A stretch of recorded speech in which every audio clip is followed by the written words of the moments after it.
Hey, second graders.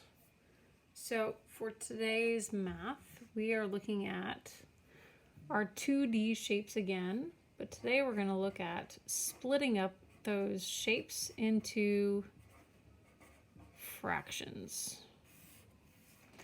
So the way you do fractions is it's a number that looks like this. So there's a number on top, there's a number on the bottom. The number on the bottom, it's called the denominator, and it's how many pieces there are. So it's how many pieces there are. The top number is how many are colored in.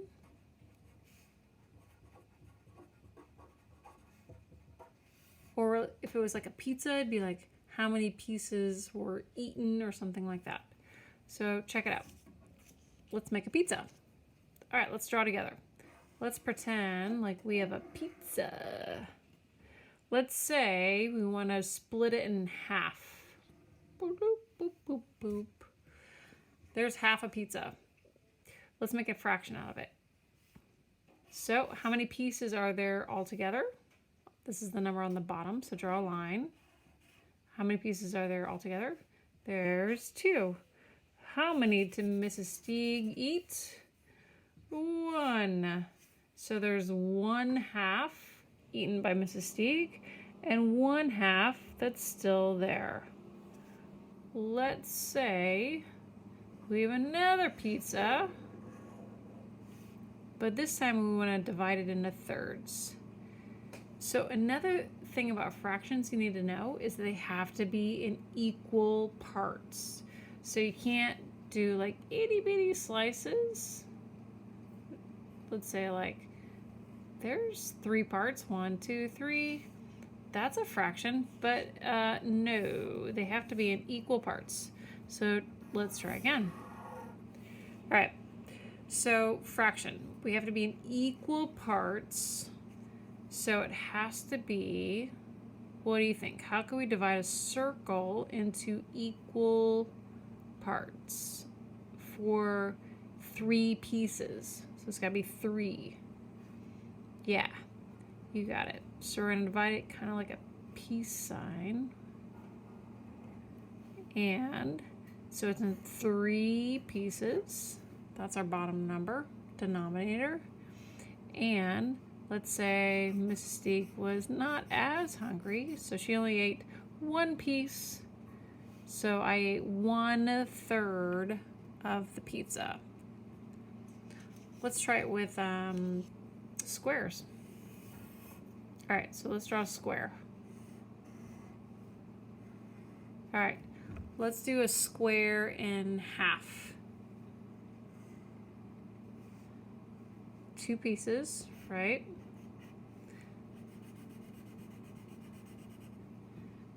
How many did I color in? 1/2. Let's try a square into, 3 pieces. So into thirds. So there's a 3 on the bottom. So we could do it a couple of ways, you right? So we could do this way into 3 rows, or we can do it into 3 columns. Your choice. I'm going to try and do it this way. 1, break it up. So there's 1, 2, 3. If I color one of those sections, it's 1/3. If I do 2 of those, there's 2 out of the 3. So it's 2/3. So we can break up shapes just like that. And we can break up all different kinds of shapes. So let's say we want to break up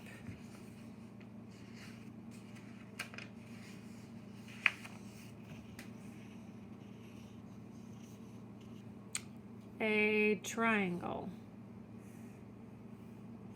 Can we break it into half?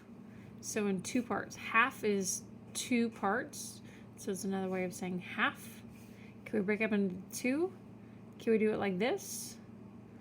No, that wouldn't be equal parts. Can we do it like this? No, that wouldn't be equal. So we have to do it so it would be equal. So each half would be the equal amount. So that would be 1/2. All right, so today you're going to look at some different shapes and you're going to say how they're divided up.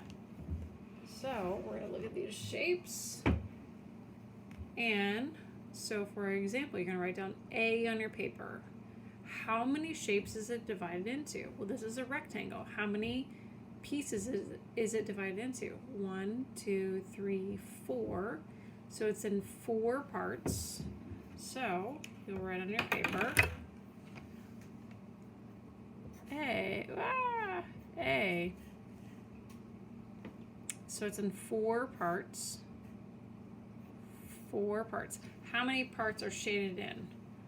1, 2, 3. So there's 3 out of 4 parts shaded in. All right, then you go down on your paper and do B. How many parts are there? 1, 2, 3, 4. Another 4. So 4 parts again. So 4 is your bottom number, denominator. And how many parts are colored in? 1, 2. 2/4. Okay, so you're going to go through each of these cards. So there's A, B, C, D, E, F, G, H, I, J, K, and L. And you're going to say how many parts there are and how many parts are shaded in.